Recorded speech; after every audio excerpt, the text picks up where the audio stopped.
आपका अपने इस यूट्यूब चैनल जिसका नाम है एमजेड क्लासेस। क्या नाम है? Mz classes. ठीक है, तो नए वाले बच्चे क्या करें, चैनल को सब्सक्राइब करें और जो ऑलरेडी सब्सक्राइब कर चुके हैं वो इस टॉपिक को पढ़ें। तो जो भी बच्चे क्लास 10 में हैं, कौन सा क्लास 10 में है, तो जिनका एसएसटी यानी कि सोशल साइंस 10th का, तो आज हम इसी में एसएसटी में क्या करेंगे, सिविक्स को पढ़ाएंगे। ठीक है, सिविक्स को यानी नागरिक शास्त्र। चलिए, तो वीडियो अच्छा लगे तो उसको शेयर करें, अपने दोस्तों तक भेजें और वीडियो तक स्किप ना करें, अंत तक देखें, स्लो करके देखें, समझ करके देखें, क्योंकि आज जो टॉपिक पढ़ाने जा रहे हो बहुत ही इम्पोर्टेंट है। थ्योरी भी है, यानी कि उससे क्या बोल सकते हैं कि एमसीक्यू भी है और उसमें डेफिनेशन भी है, लिखने का भी आएगा।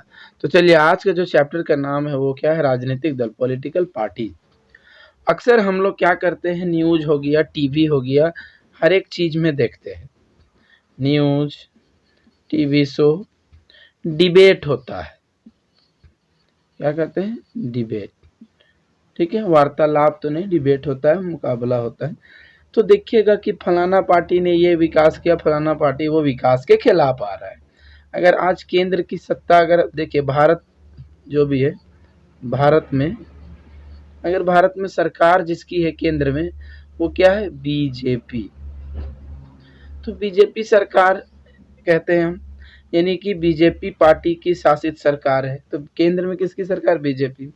अगर ये कोई भी योजना लाती है तो उन योजनाओं को जो विपक्ष में है वो बोलते हैं ऐसा है, ये है, वो है, सारी चीजें। तो आप विपक्ष, सत्ता पक्ष, ये सब कैसे जानेंगे? पहले आप पढ़ना पड़ेगा। तो आज हम सारी चीजें आपके सामने वन बाय वन रखेंगे।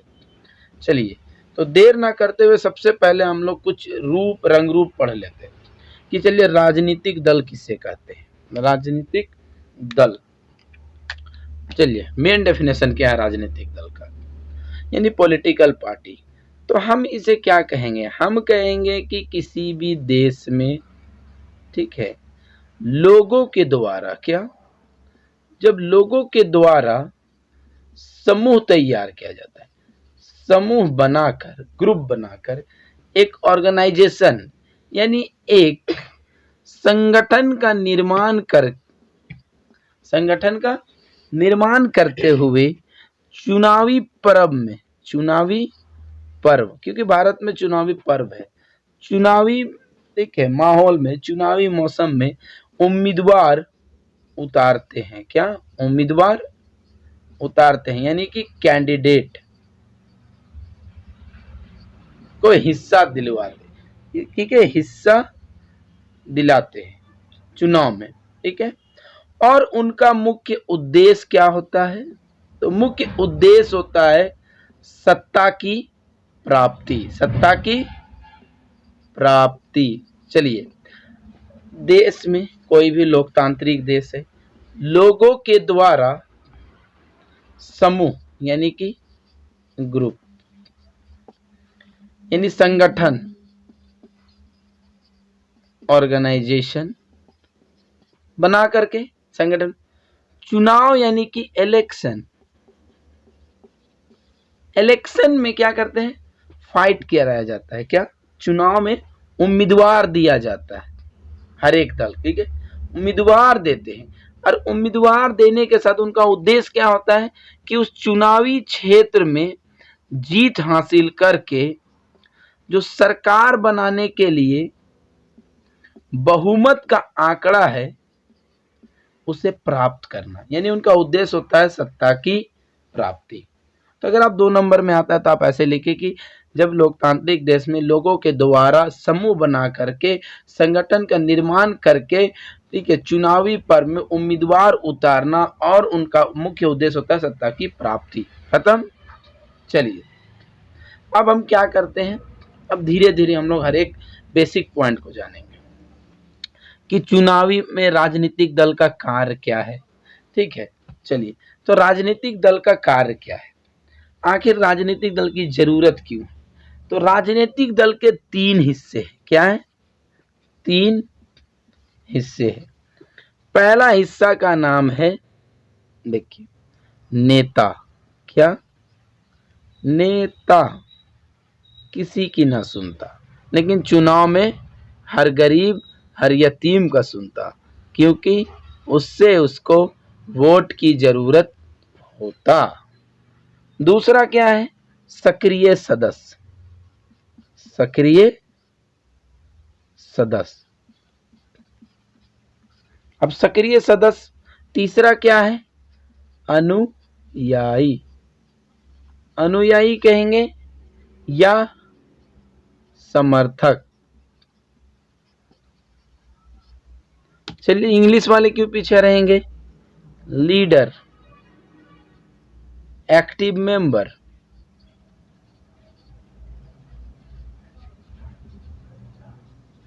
तीसरा क्या है? Supporter, follower.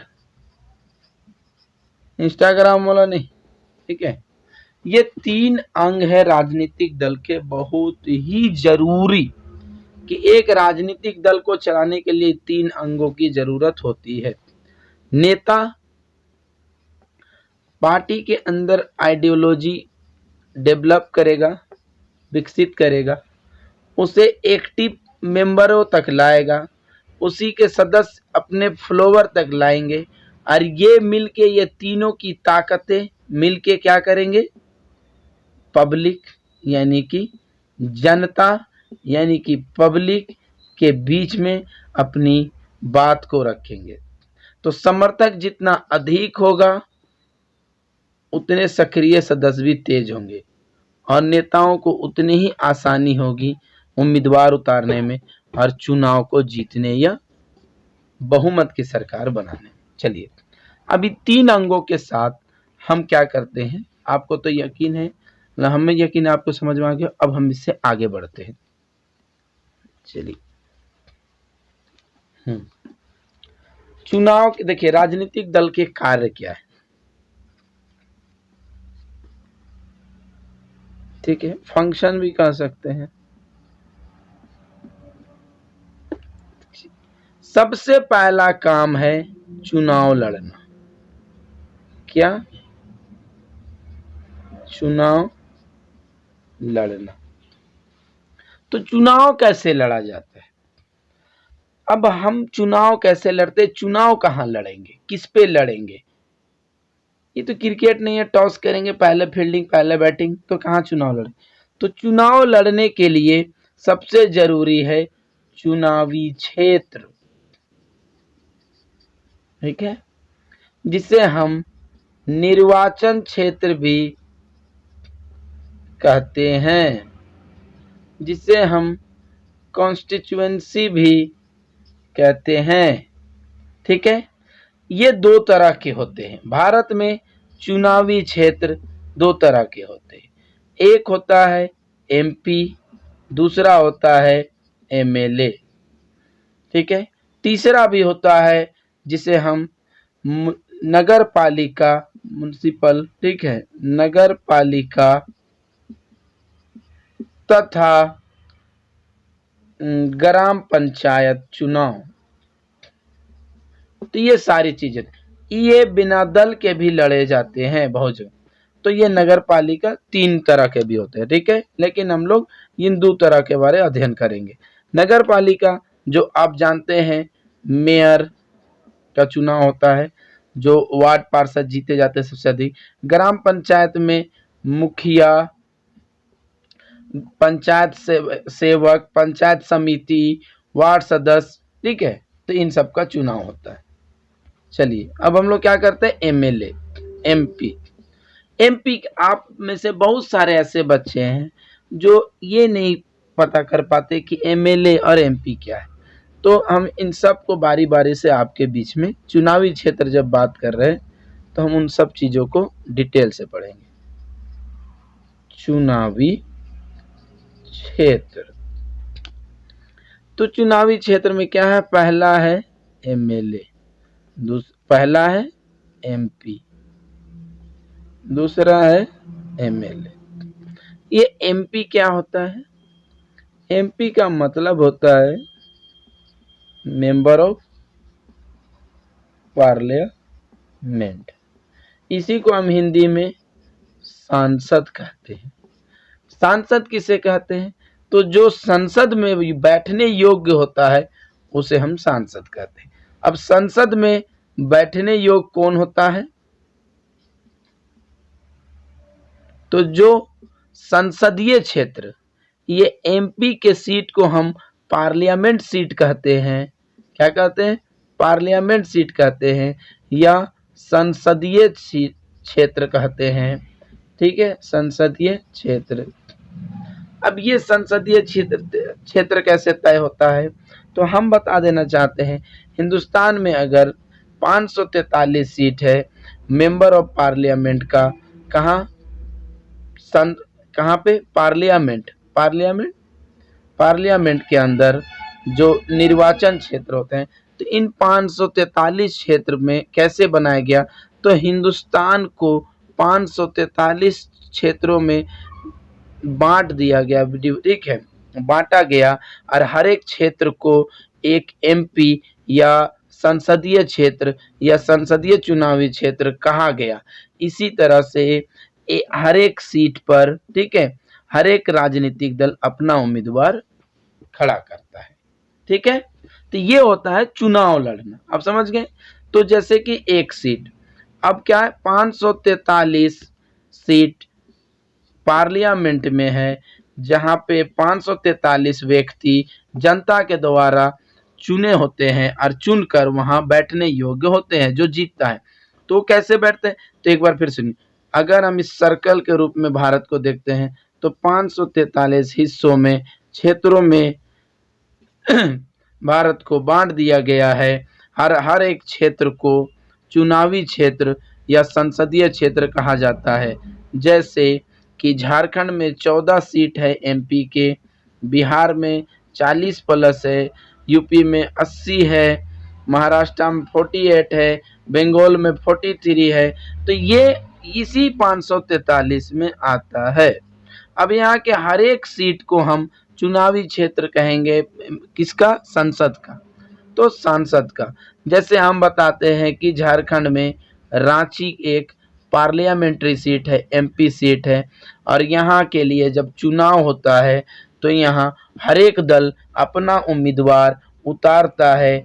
ठीक है, हर एक दल अपना उम्मीदवार उतारता है। जैसे 2019 के चुनाव में बीजेपी ने भी अपना दल उतारा उम्मीदवार, कांग्रेस ने भी अपना उम्मीदवार उतारा, ठीक है, और भी अन्य दल। लेकिन जब पब्लिक की मत देने का बारे या वोट देने का, तो उसने बीजेपी को पसंद किया और बीजेपी के उम्मीदवार संजय सेठ भारी मतों से विजय रहे। ठीक है, अब समझ में आया? तो ये है चुनावी प्रक्रिया, इसे कहते हैं चुनाव लड़ना। तो उम्मीद करता हूँ आपको समझ में आया होगा। लेकिन दुनिया में ऐसे भी देश हैं जहाँ पे ऐसे इस तरह के चुनाव नहीं होते हैं। उन देशों के बारे में आप मुझे कमेंट बॉक्स में जरूर बताएं कि कहाँ ऐसा होता है, कैसे चुनाव होता है, कहाँ कैसे होता है, थोड़ा बहुत बताएं। जैसे अमेरिका में देखिए ये जो उम्मीदवार रांची के लिए जो उम्मीदवार दिया गया, यह उम्मीदवार राजनीतिक दल खुद तैयार करता है। ये जो रांची के लिए संजय सेठ को जो उम्मीदवार दिया गया, और कांग्रेस की तरफ से अगर सुबोध कांत सहाय को दिया गया, तो ये क्या हुआ कि ये कांग्रेस ने खुद तय किया और इसे उम्मीदवार बनाया, राजनीतिक दल ही तैयार। लेकिन यही देश अमेरिका में यही चीज, अमेरिका हो गया या और भी है, आप देख सकते हैं अपने भी बुक के अंदर। ठीक है, तो अगर अमेरिका की बात किया जाए तो अमेरिका में ये जो कैंडिडेट है, कैंडिडेट उसके सपोर्टर तय करेंगे। चलिए, तो ये हुआ चुनाव का तरीका। कुछ देशों में अलग है, कुछ देशों में। चलिए अब नंबर 2 की ओर बढ़ते हैं।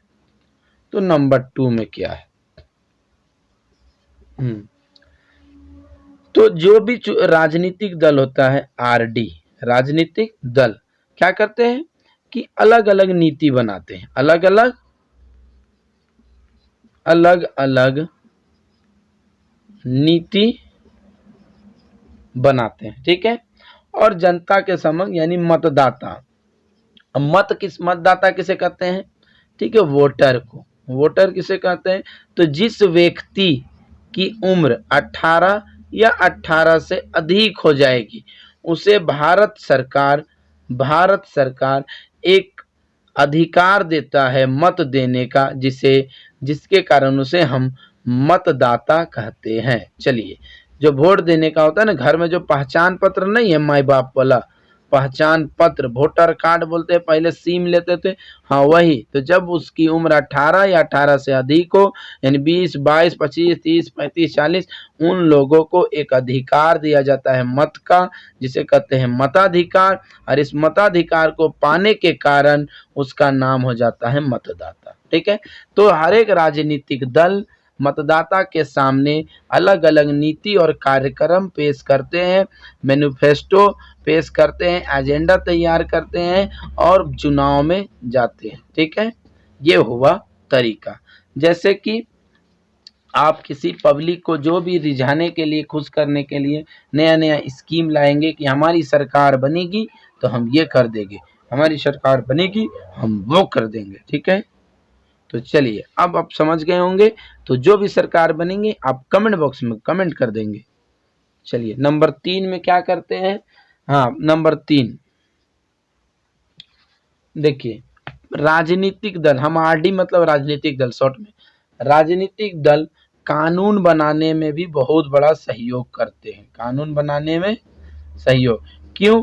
क्योंकि जो देश की विधायिका है, ठीक है, विधायिका यानी कि जो देश का संसद है, देश का संसद है या राज्य का विधानसभा है, जहाँ राज्य अपना कानून बना सकता है, तो इसमें जो कानून बनाने का अधिकार है, संसद के जो सदस्य हैं, ये सदस्य या विधानसभा के जो सदस्य हैं, जहाँ विधानसभा जहाँ एमएलए बैठते हैं और संसद जहाँ एमपी बैठते हैं, इनका जो अधिकार है सदस्य का, ये किसी न किसी, ये कानून बनाने में भी जो इनका अधिकार प्राप्त है, और ये हर एक सदस्य किसी न किसी राजनीतिक दल से संबंध रखते हैं। इसलिए कहा जाता है देश में कानून बनाने में बहुत बड़ा सहयोग राजनीतिक दल का होता है, ठीक है। जैसे अगर कृषि कानून बनाया गया था, बाद में वापस लिया गया, तो अगर देश के संसद में जितने भी सत्ता, ठीक है, सरकार के जो सांसद थे, ठीक है, तो वो एक राजनीतिक दल से संबंध रखते थे जिनका नाम है बीजेपी, भारतीय जनता पार्टी, ठीक है। चलिए, इसको अब मिटाते हैं। तो हम चौथा की तरफ चलते हैं, ठीक है। चुनाव लड़ना हो गया, चौथा की तरफ चलते हैं। अब चौथा में क्या आता है, तो कहता है कि नंबर 4 में दल ही सरकार बनाते हैं क्या।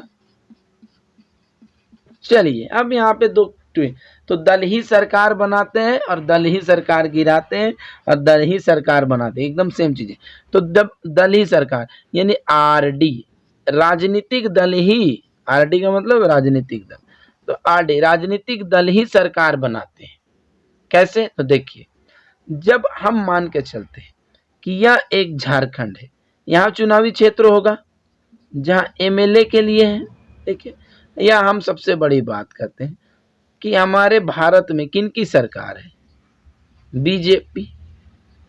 हम लोग बोलते हैं ना मोदी सरकार, लेकिन मोदी सरकार नहीं, ये तो हमारी तो जनता की मोहब्बत है प्रधानमंत्री के लिए। लेकिन जो भी मोदी सरकार है, लेकिन जो नरेंद्र मोदी की सरकार है, अगर नरेंद्र मोदी जी की सरकार है तो वह भी तो किसी राजनीतिक दल से संबंध रखते हैं, उस राजनीतिक दल का नाम है बीजेपी। तो सरकार किसकी है? बीजेपी। तो दल ही सरकार ना बना रहा है, बीजेपी सरकार बना रही है ना। अगर हम झारखंड की बात करें, ठीक है, तो बोलेंगे कि हेमंत सोरेन मुख्यमंत्री है, मिस्टर हेमंत सोरेन मुख्यमंत्री है। तो अगर इनकी सरकार है तो ये किसी न किसी राजनीतिक दल से संबंध रखते हैं, और उस दल का नाम है जेएमएम, झारखंड मुक्ति मोर्चा। उम्मीद करता हूँ समझ गए होंगे। अब इस सरकार में दो तरह की चीजें होती हैं जिसे आपको समझना बहुत जरूरी है। सरकार में दो क्या है, एक होता है सत्ता पक्ष, एक होता है विपक्ष। सत्ता पक्ष में भी राजनीतिक दल होते हैं और विपक्ष में भी राजनीतिक दल होते हैं। लेकिन ये कैसे होता है, तो देखिए ये कैसे होता है। हम बताते हैं चुनावी, एक झारखंड है, ठीक है। तो झारखंड में विधानसभा की टोटल सीट 81 है, 1 2 3 4 5 81। जब ये 81 सीट है, सरकार बनाने के लिए इंडिया में कानून है भारत में कि आधे से एक अधिक, आधे से प्लस एक, यानी 81 का आधा क्या होगा, एक 40.5 तो नहीं, तो 40 प्लस एक 41। जिस भी पार्टी को 41 चुनावी क्षेत्रों में विजय हासिल होगी, जिनके 41 उम्मीदवार जीतेंगे, उनकी ही झारखंड में सरकार बनेगी। तो मान के चलिए 2019 में चुनाव हुआ, ठीक है। तो जेएमएम को मिले 30, कांग्रेस को मिला। अब ये झारखंड में 3 तरह का राजनीतिक दल है, बहुत उसे भी थी, जैसे कि बीजेपी भी चुनाव लड़ती है यहाँ, कांग्रेस भी और जेएमएम भी और आजसू भी, ठीक है। तो 2015 का जो चुनाव हुआ था 14, उसमें बीजेपी ने लगभग 45 सीट पर विजय प्राप्त की थी। मतलब जो भी इधर घुसपैठ भी हुआ था, मतलब दूसरे पार्टी के भी आए थे। तो अगर 45 सीट पर विजय प्राप्त होती है तो इसे बोलते हैं पूर्ण बहुमत। यानी जब चुनाव के नतीजों में, परिणाम में, जब चुनाव होती है और किसी एक पार्टी को अगर ये 41 बहुमत, इसको बोलते हैं बहुमत। जब कोई 41 सीट ले आता है तो कोई एक दल अकेले, तो उसको बोलेंगे बहुमत। इसे क्या बोलेंगे, बहुमत। तो बहुमत का आंकड़ा पार करता, तो 41 शहर बीजेपी क्या ले आया, 45। तो 2014 में 45 लाया, तो इसे कहेंगे पूर्ण बहुमत, बिना किसी मदद के, अपने अपने औकात, अपने बलबूते पर पूर्ण बहुमत की सरकार। खत्म। अब चलिए हम और कुछ बताते हैं। जब 2019 में चुनाव हुआ तो जेएमएम ने कांग्रेस से गठबंधन किया और बीजेपी ने आजसू से, ठीक है। तो अब हम बताते हैं, तो जेएमएम इससे हाथ मिलाया, दोस्ती किया कि हम अकेले नहीं लड़ेंगे। अब जेएमएम और कांग्रेस को मिलके 41 लाना है और बीजेपी और आजसू को मिलके 41 लाना है। तो जब जेएमएम और कांग्रेस ने मिलके 50 पार किया तो इनकी सरकार बन गई। लेकिन ये बहुमत तो प्राप्त किया, बहुमत प्राप्त किया, लेकिन बोलेंगे कि किसी एक दल को बहुमत नहीं प्राप्त हुआ। इसे पूर्ण बहुमत कहेंगे गठबंधन की। यानी जब कोई पार्टी चुनाव के बाद या चुनाव से पहले सरकार बनाने के लिए जोड़ तोड़ करती है तो उसे हम गठबंधन कहते हैं। और गठबंधन वाली अगर सरकार बनाते हैं तो गठबंधन की सरकार कहते हैं। ठीक है, समझ गए होंगे। तो उम्मीद करता हूँ एकदम बेहतरीन से समझ गए होंगे। हाँ, तो अब हम बोल रहे हैं कि गठबंधन की सरकार हो या पूर्ण बहुमत, तो गठबंधन की सरकार है। यानी एक के बल दूसरे, यानी अगर एक कुआं है, हाँ चलिए वो बाद में बताएंगे। ये गठबंधन की सरकार, तो चलिए सरकार जब बन गई, मान के चलिए हम 2014 की बात करते हैं, तो 2014 में केंद्र में बीजेपी ने क्या किया, 300 सीट पर जीत हासिल की। मैंने कम था लेकिन उसके गठबंधन ने मिलकर, तो बीजेपी वाले को सत्ता पक्ष कहेंगे क्योंकि इसने हासिल कर लिया। इंडिया में एमपी की सीट है 543 और सरकार बनाने के लिए बहुमत का आंकड़ा है 272। तो जब ये सीटें प्राप्त हुई 300, तो बीजेपी की सरकार बनी, तो बीजेपी पार्टी सत्ता पक्ष कहलाई और जो कांग्रेस जो वहां नहीं हासिल किया तो इसे विपक्ष कहेंगे। ठीक है, इसे अपोजिशन कहेंगे, इसे गवर्नमेंट कहेंगे। चलिए, अब यही चीज हम करते हैं आपके साथ। तो ये पूर्ण बहुमत की सरकार है। तो जब कोई एक दल अपने बलबूते बहुमत का आंकड़ा को पार करते तो उसे पूर्ण बहुमत कहते हैं। अब झारखंड में जेएमएम ने भी चुनाव लड़ा, कांग्रेस ने भी, बीजेपी ने भी, आजसू ने भी। तो अगर ये 30 सीट लाते हैं, ये 15 सीट लाते हैं, ये 25 सीट लाते हैं, अदर वाले आसू और अदर मिलके बाकी बचे 5 5 10 के 0, 3 1 4, 4 2 6, 6 और 1 7, 70। अदर वाले 10 लाते हैं। लेकिन झारखंड में सरकार बनाने के 41 है, तो इन दोनों ने हाथ मिलाया है, तो हो गए 45। तो अब सरकार बनेगी जेएमएम प्लस कांग्रेस। इस तरह की सरकार को बोलते हैं गठबंधन की सरकार। यानी कि अगर एक कुआं में, जैसे बरसात के दिनों में छोटे रस्सी से भी हम पानी भर लेते हैं, क्योंकि इस कुआं में पूर्णता पानी है, और जब गर्मी का मौसम आता है तो वही रस्सी में हम दूसरा रस्सी को जोड़ते हैं, यानी गांठ लगाते हैं, तो जोड़ा हुआ रस्सी, तभी पानी में। इसी तरह जब कोई एक दल एक आंकड़े को पार नहीं कर पाता तो दूसरे दल से मुंह फाड़ के रहता है कि आओ मेरे तरफ। तो जेएमएम और कांग्रेस गठबंधन की सरकार में जिंदा है। अब ये हो गई गठबंधन, तो ये दोनों सत्ता पक्ष है और ये अभी विपक्ष है। ये समझ गए, पूर्णता समझ गए होंगे, कोई परेशानी नहीं होगी। तो चलिए, यही होता है दलों का सरकार, तो यही सरकार बनाते हैं। अब आप समझ गए होंगे, गठबंधन की सरकार भी समझ गए होंगे। अब देखिए, अब जो भारत है, भारत में दो तरह की गठबंधन है। एक है एनडीए जो प्रसिद्ध है, और एक है यूपीए। ये अटल बिहारी, जो हमारे जो एक्स पूर्व प्रधानमंत्री है, मिस्टर या श्री अटल बिहारी वाजपेयी जी के समय में शुरू हुआ था। ये भी उस समय ही शुरू हुआ था, लेकिन ये अटल बिहारी वाजपेयी। यूपीए शुरू हुआ 2004 में, और ये हुआ था जिस समय कांग्रेस सबसे अधिक सीटें लाई थी, और उस यूपीए का पहला अध्यक्ष थी सोनिया गांधी। ठीक है। अब इस यूपीए का, हम एनडीए को हिंदी में क्या बोलते हैं, यूपीए को। तो एनडीए का फुल फॉर्म होता है national democratic alliance, national democratic alliance. और यूपीए का फुल फॉर्म होता है यूनाइटेड प्रोग्रेसिव अलायंस। एनडीए का हिंदी में होता है राष्ट्रीय जनतांत्रिक गठबंधन। ये सब याद करते जाइएगा, एमसीक्यू भी हो रहा है। और इसका होता है संयुक्त प्रगतिशील गठबंधन। चलिए, समझ गए। एनडीए का होता है नेशनल डेमोक्रेटिक अलायंस, यूपीए का होता है यूनाइटेड प्रोग्रेसिव अलायंस, और हिंदी में बोलते हैं एनडीए को राष्ट्रीय जनतांत्रिक गठबंधन, और यूपीए को बोलते हैं संयुक्त प्रगतिशील गठबंधन। तो ये हुआ हमारा आज का बेसिक। ठीक है।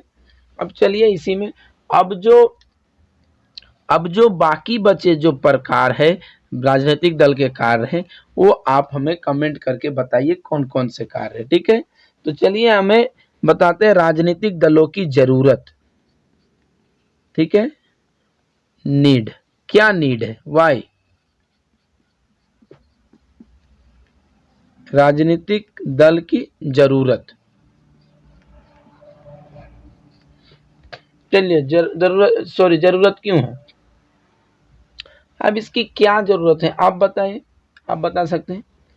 तो देखिए, अगर राजनीतिक दल ना हो तो उम्मीदवार, क्या उम्मीदवार, चुनावी क्षेत्र का उम्मीदवार, यानी कि कैंडिडेट,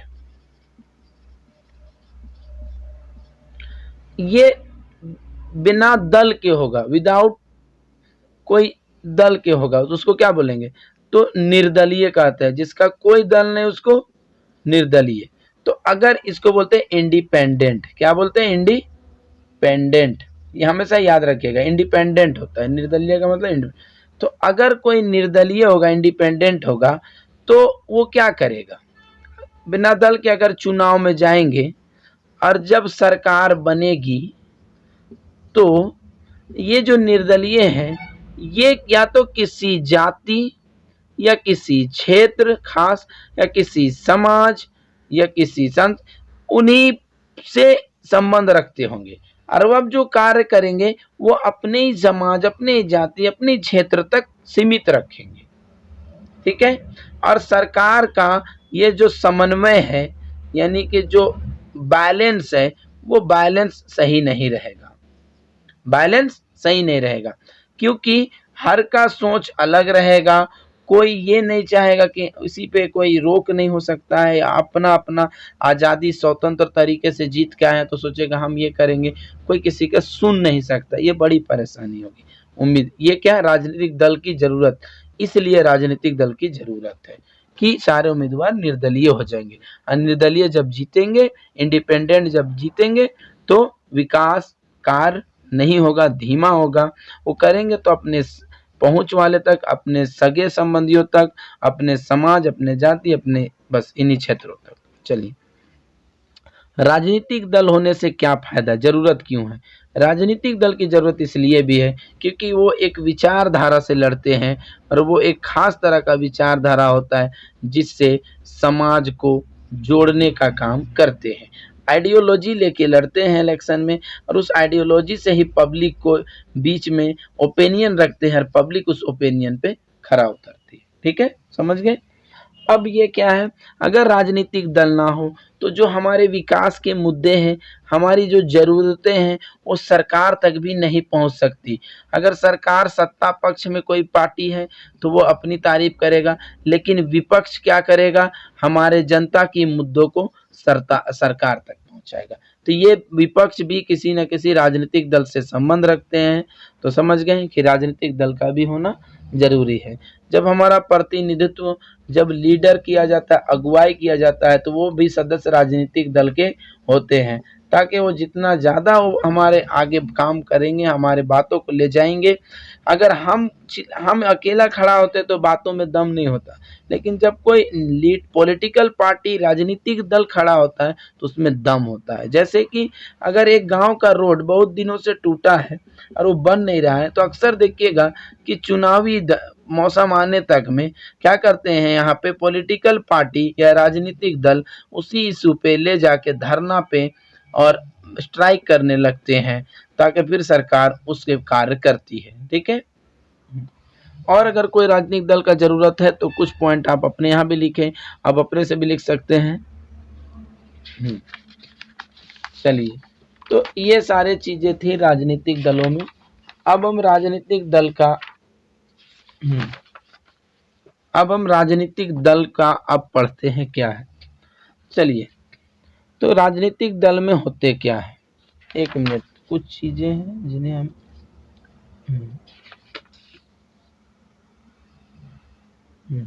तो इंडिया में क्या है, 750 से अधिक राजनीतिक दल है, और उनसे बाद बहुत सारे को मान्यता प्राप्त है, बहुत को नहीं मान्यता प्राप्त है, ठीक है।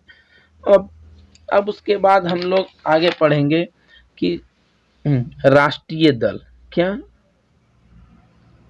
राष्ट्रीय दल, राजनीतिक दल में दो दल होते हैं, एक राष्ट्रीय दल, एक क्षेत्रीय दल। इसको बोलते हैं नेशनल पार्टी, नेशनल पार्टी। अब ये नेशनल पार्टी क्या होता है, और दूसरा होता है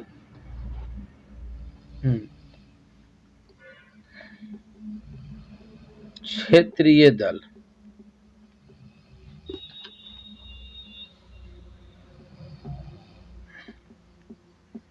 रीजनल पार्टी। चलिए, तो अगर हम इसका सीधा सीधी मीनिंग जाने तो राष्ट्र मतलब देश, दल मतलब वही पार्टी। तो जिस राजनीतिक दल का प्रभाव देश के अधिकतर हिस्सों या पूरे देश के अंदर अधिक से अधिक और कम से कम भी, यानी कि अगर किसी भी राजनीतिक दल का प्रभाव देश के अंदर, देश के संपूर्ण देश में होता है तो उसे हम राष्ट्रीय दल कहते हैं। और किसी दल का प्रभाव सिर्फ एक क्षेत्र तक सीमित होता है तो उसे हम क्षेत्रीय दल कहते हैं। लेकिन राष्ट्रीय दल बनने के लिए क्या करते हैं, एक आयोग होती है जिसे भारत में चुनाव आयोग कहते हैं, इलेक्शन कमीशन कहते हैं। और इलेक्शन कमीशन के हेड को इलेक्शन कमिश्नर कहते हैं। क्या कहते हैं? इलेक्शन कमिश्नर कहते हैं।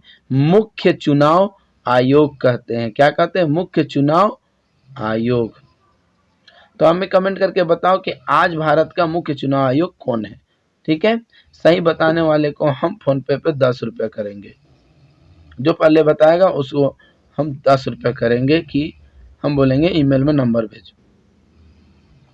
चलिए, अब क्या है, जिस राजनीतिक दल का प्रभाव देश के अंदर होता है उसे राष्ट्रीय दल कहेंगे। जिस राजनीतिक दल का प्रभाव किसी एक क्षेत्र तक होगा उसे क्षेत्रीय दल कहेंगे। लेकिन राष्ट्रीय दल बनने का वे कुछ दर्जा पाने का, ठीक है, कुछ टर्म एंड कंडीशन है, नियम कानून है। ठीक है, अब मान्यता मिलना, मान्यता, कोई इंसान स्कूल खोल दे तो स्कूल कहलाएगा, लेकिन सरकार से मान्यता प्राप्त है कि नहीं है तो मान्यता प्राप्त विद्यालय, नहीं है तो प्राइवेट में भी फिर उसे लगा रहना।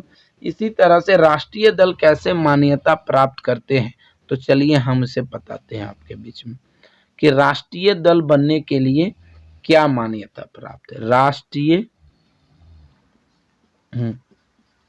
दल यानी कि नेशनल पार्टी, नेशनल पार्टी। तो कहा जाता है कि राष्ट्रीय दल, तो जब देखिए नेशनल पार्टी हम कैसे बनेंगे, कहा जाता है तो सबसे पहले लोकसभा का चुनाव होगा। क्या होगा? तो जब कोई दल लोकसभा चुनाव में, क्या लोकसभा चुनाव में के, लोकसभा चुनाव के कुल मतों का 6%, यानी जितने भी वोट पड़ेंगे पूरे लोकसभा में, यानी पूरे 543 सीट में कि कुल मतों का 6% या 6% से अधिक, 6% और more than 6% in the election of, ठीक है, लोकसभा। ठीक है, तो टोटल नंबर जितने भी वोट पड़ेंगे वो 6% या 6% से अधिक, लोकसभा चुनाव के कुल मतों का 6% या 6% से अधिक, और क्या, और कम से कम कितने सीट, कम से कम 4 सीट, कम से कम 4 सीट पर विजय प्राप्त करेंगे। ठीक है, या तो 6% या 6 से अधिक, या तो 4 विजय प्राप्त, 4 सांसद होने जरूरी है, तब जाके आप मान्यता प्राप्त राष्ट्रीय दल बनेंगे। ठीक है, तब जाके आपको राष्ट्रीय दल की मान्यता मिलेगी। अब इसका एक और है, अगर ये नहीं होता है तो क्या करेंगे, इतना नहीं तो 4 राज्यों, क्या 4 राज्यों के विधानसभा चुनाव, क्या विधानसभा चुनाव के, 4 राज्यों के विधानसभा चुनाव के वोट परसेंटेज, 4 राज्यों का विधानसभा चुनाव का भी अगर 6% या 6% से अधिक प्राप्त होता है और 4 सांसद आ जाते हैं, तब भी आप राष्ट्रीय दल की मान्यता प्राप्त कर सकते हैं, बन सकते हैं। जैसे हम कह सकते हैं कि टीएमसी तृणमूल कांग्रेस, ये वेस्ट बंगाल की पार्टी है, ये 2016 में राष्ट्रीय दल का दर्जा प्राप्त किया है, यानी नेशनल पार्टी का अप्रूवल मिला है 2016 में। ठीक है, तो ये कैसे, मान के चलिए इसके 22 सांसद है। ठीक है, तो 22 सांसद है तो यहाँ 4 का रहा था, यानी फायदे में है। तो 22 सांसद है और 6% का वोट प्राप्त कर लिया तो बन गया। लेकिन अगर किसी के 8 सांसद है तब भी 6% नहीं प्राप्त हुआ है तो कोई बात नहीं, वो अगर 4 स्टेट 4 राज्य का चुनाव में भी हिस्सा लेता है और 6% वोट प्राप्त कर लेता है या उससे अधिक, तो वो नेशनल पार्टी बन जाएगा। खत्म। चलिए, तो आप समझ गए होंगे। अब यहाँ पे आसानी है, ये होगा। अब हम लोग चलते हैं क्षेत्रीय दल। क्षेत्रीय दल इसको बोलते हैं रीजनल पार्टी। ठीक है, रीजनल पार्टी किसे कहते हैं? तो जब कोई राजनीतिक दल विधानसभा का राज्य वाले चुनाव में अगर 6% या 6% से अधिक अधिक ठीक है मत प्राप्त करते हैं, मत प्राप्त करते हैं नहीं, 6% या 6% से अधिक और कम से कम 2 सीट पर विजय प्राप्त करते तो आप बन जाएंगे क्षेत्रीय दल। तो किसी क्षेत्र के चुनाव यानी विधानसभा चुनाव में जब कोई राजनीतिक दल 6% या 6% से अधिक और 2 सीटें जीतती है तो उसे क्षेत्रीय दल का यानी रीजनल पार्टी का अप्रूवल मिलेगा, मान्यता मिलेगा। चलिए, ये हो गए, टन टना के एकदम सीख जाइए। अब राष्ट्रीय पार्टी कितने हैं? राष्ट्रीय दल यानी कि नेशनल पार्टी कितने हैं? तो चलिए हम लोग पहला नेशनल पार्टी जिसका नाम है AITMC, इसका नाम है ऑल इंडिया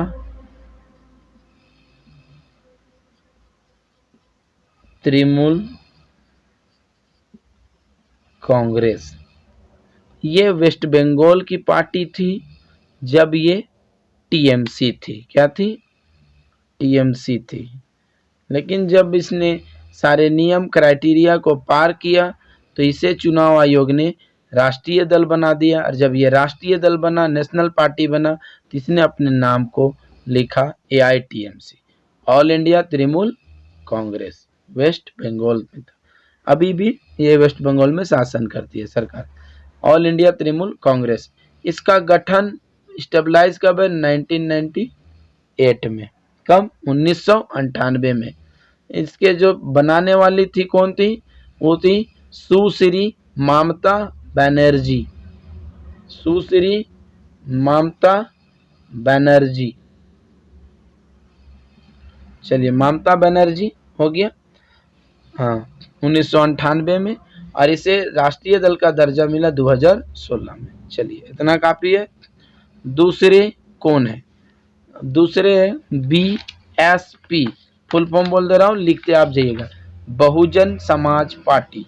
फिर से एक बार, बहुजन समाज पार्टी।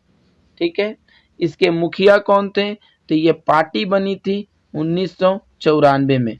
बनाने वाले थे स्वर्गीय काशीराम। ठीक है, स्वर्गीय काशीराम। ठीक है, काशीराम। ये पार्टी दलितों, पिछड़ों, आदिवासियों, ठीक है, पिछड़ी जातियों, अल्पसंख्यक, माइनॉरिटीज, इनके बात करता था। तो इनके ये जो जिसके बात पे चलते थे, किसके बात पे, ये किनकी विचारधाराओं के, तो देखिए इनकी पार्टी का विचारधारा क्या है कि ये दलित की बात करेंगे, ये आदिवासी की बात करेंगे, ये OBC की बात करेंगे, ये माइनॉरिटीज की बात करेंगे, इनका ये मुद्दा है। ठीक है, लेकिन ये आइडियोलॉजी किस पे चलते हैं? तो ये काशीराम जी की आइडियोलॉजी के तहत इस पार्टी का गठन किए थे। तो ये पार्टी का गठन किए थे तो पार्टी साहू महाराज, क्या साहू महाराज, महात्मा फूले,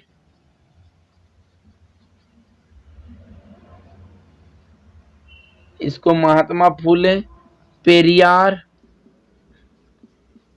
बाबा साहेब, हाँ पेरियार, पेरियार रामास्वामी, पेरियार रामास्वामी।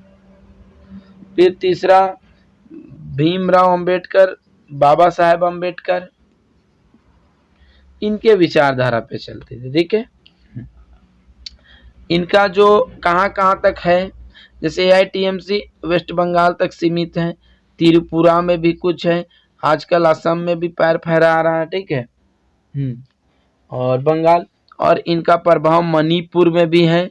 इनका कहाँ है, तो इनका है मध्य प्रदेश में, हरियाणा में, पंजाब में, महाराष्ट्र में, और भी कुछ राज्यों में है, तो आप कमेंट करके बता दीजिए। चलिए, ये हो गया।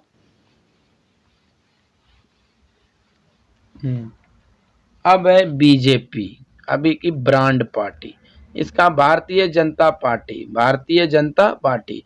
तो जब 1951 में, ठीक है, एक इंसान श्यामा प्रसाद मुखर्जी, श्यामा प्रसाद मुखर्जी यानी डॉक्टर श्यामा प्रसाद मुखर्जी ने भारतीय जनसंघ, भारतीय जनसंघ की स्थापना की। ठीक है, और इसे पुनर्जीवित करने के लिए 1980 में बीजेपी का गठन किया गया। तो बीजेपी का गठन 1980 में किया गया था। इनको बनाने वाले जो भी थे, इनको कौन से विचारधारा पे चलते थे, तो श्यामा प्रसाद मुखर्जी और दीनदयाल उपाध्याय। ठीक है, DDU, दीनदयाल उपाध्याय, श्यामा प्रसाद SPM, श्यामा प्रसाद मुखर्जी, दीनदयाल उपाध्याय। और तीसरी, ये जो इनके जो संस्था सदस्य थे वो अटल बिहारी वाजपेयी भी जी थे। ठीक है, चलिए, अब ये वही बीजेपी पार्टी है जो 1990 के दशक में गठबंधन सरकार दिया है। ठीक है, गठबंधन की सरकार दिए थे। ठीक है, और इन्होंने अपनी सरकार गठबंधन जो बनाई, तो उस गठबंधन का नाम रखा राष्ट्रीय जनतांत्रिक गठबंधन, राष्ट्रीय जनतांत्रिक गठबंधन, जिसे इंग्लिश में NDA यानी कि नेशनल डेमोक्रेटिक अलायंस के नाम से जानते हैं। यही वो पार्टी है जो 2019 में 303 सीटें लाकर केंद्र की सत्ता में काबिज है, केंद्र की सत्ता में सरकार है, सेंट्रल गवर्नमेंट में इनकी सरकार है। चलिए, तो आप समझ गए होंगे। अब चलिए, अब दूसरी तीसरी जो भी है, कम्युनिस्ट पार्टी, क्या कम्युनिस्ट पार्टी, तो एक है CPI और एक है CPIM, CPIM, इसे कहते हैं communist party of India, communist party of India, communist party of India Marxist, इसे हिंदी में कहते हैं मार्क्सवादी कम्युनिस्ट पार्टी, इसे कहते हैं भारतीय कम्युनिस्ट पार्टी। ठीक है, यह कम्युनिस्ट पार्टी, इनका जो अपना आइडियोलॉजी है वो मार्क्सिस्ट है। ठीक है, मार्क्सिस्ट है यानी कि लेनिनवाद है, लेनिनवाद, ये इनके विचारधारा को फॉलो करते हैं और इनका भी विचारधारा सेम ही है। लेकिन ये जब बने थे ये पार्टी, इस पार्टी का जो स्थापना हुआ है ये 1925 में हुआ था। ठीक है, और इनका जो जनाधार है, लोगों पर पकड़ थी वो, और यहाँ 1964 में इससे अलग होकर 1964 में कौन बना था, CPIM। ठीक है, तो दोनों का आइडियोलॉजी सेम है, लेकिन इनका जो हाँ एक मिनट, तो इनका जो ये जो CPIM है इसे हम माकपा के भी नाम से जानते हैं, मार्क्सवादी कम्युनिस्ट पार्टी। ठीक है, और इसे भाकपा के नाम से जानते हैं, यानी भारतीय कम्युनिस्ट पार्टी। तो अगर कोई बोले भाकपा का पूरा नाम क्या है, तो भारतीय कम्युनिस्ट पार्टी, और माकपा का पूरा नाम क्या है, तो मार्क्सवादी कम्युनिस्ट पार्टी।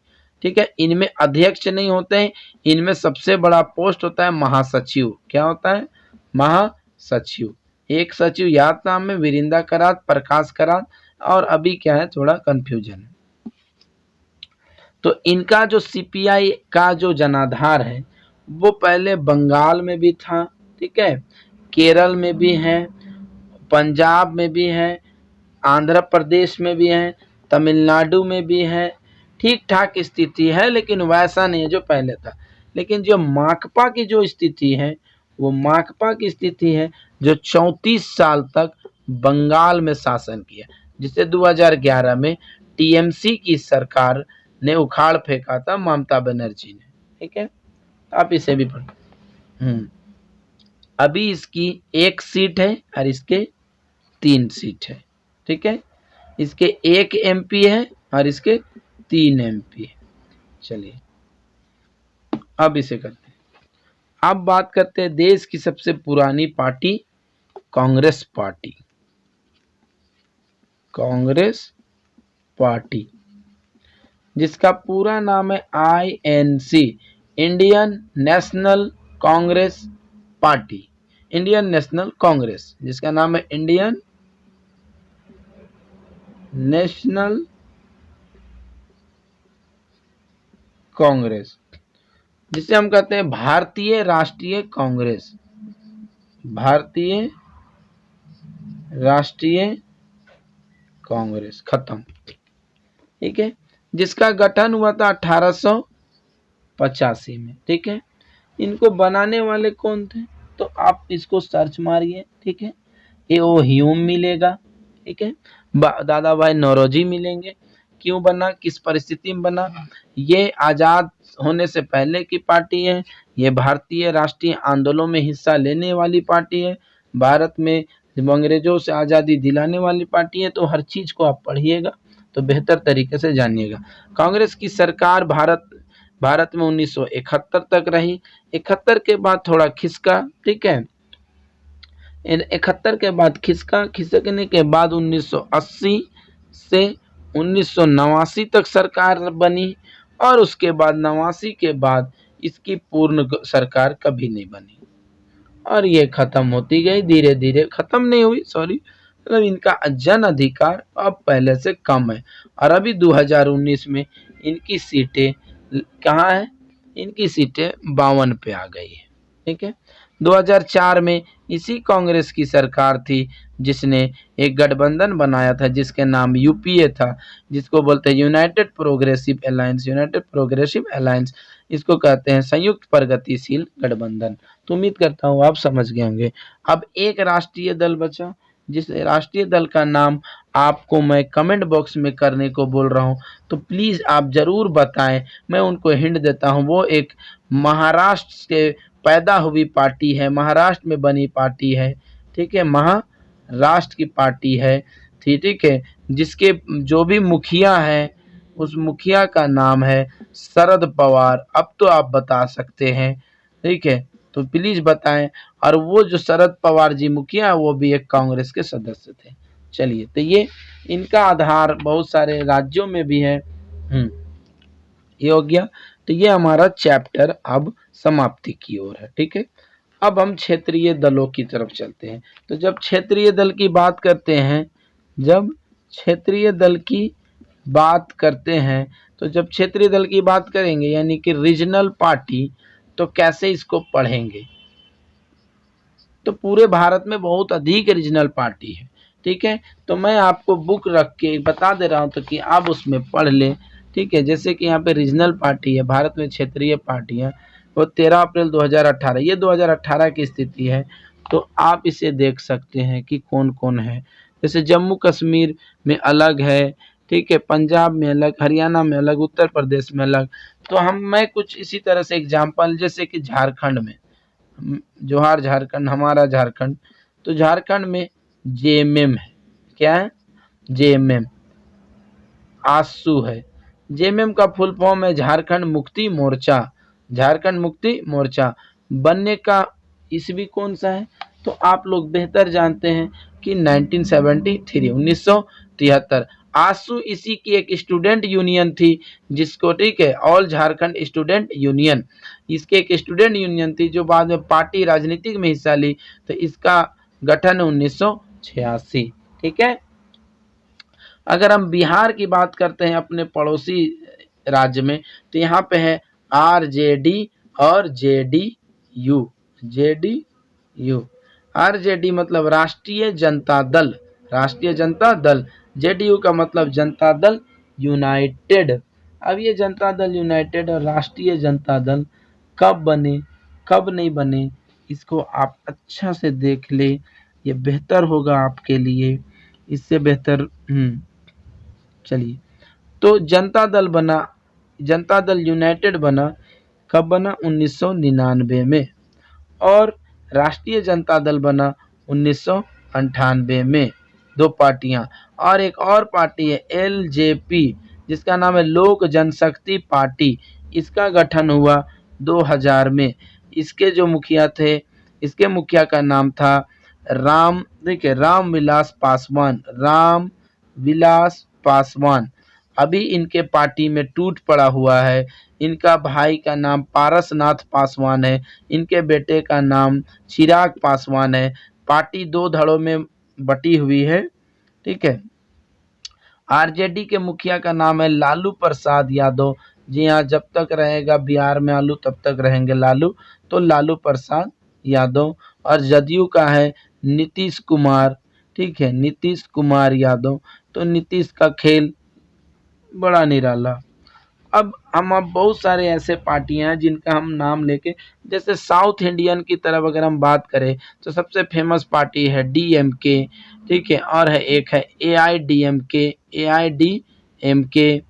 एक है टीआरएस, एक है, एक टीआरएस है, एक है जेडीएस। ठीक है। तो डीएमके का फुल फॉर्म होता है द्रविड़ मुनेत्र कड़गम। अब ये किसकी पार्टी है, तो ये डीएमके की पार्टी है, एचडी देवगौड़ा की पार्टी है, एचडी देवगौड़ा की पार्टी है। AIDMK all India Dravida Munnetra Kazhagam, ये तमिलनाडु की पार्टी है, ये कर्नाटका की पार्टी है। ठीक है। इस अभी इसके मुखिया, इसके बेटे एचडी कुमार स्वामी है, एचडी कुमार स्वामी है। आप सोच रहे होंगे ये एचडी का मतलब क्या है, तो हरदल हल्ली। ठीक है, हरदल हल्ली भी होता है। ये AIDMK all India Dravida Munnetra Kazhagam, Tamil Nadu की पार्टी, यही इन्हीं की मुख्यमंत्री हुआ करती थी जयललिता। टीआरएस है, इसका मतलब होता है तेलंगाना राष्ट्र समिति, तेलंगाना राष्ट्र समिति।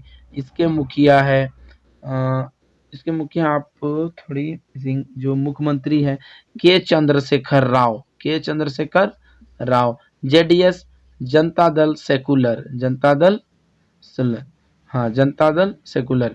ओ सॉरी, जनता दल सेकुलर के मुखिया है एचडी देवगौड़ा, यानी कि इसका बेटा एचडी कुमार स्वामी, एचडी कुमार स्वामी। हाँ। और डीएमके के मुखिया है एमके स्टालिन, डीएमके के मुखिया है एमके स्टालिन, जो मुख्यमंत्री है तमिलनाडु के।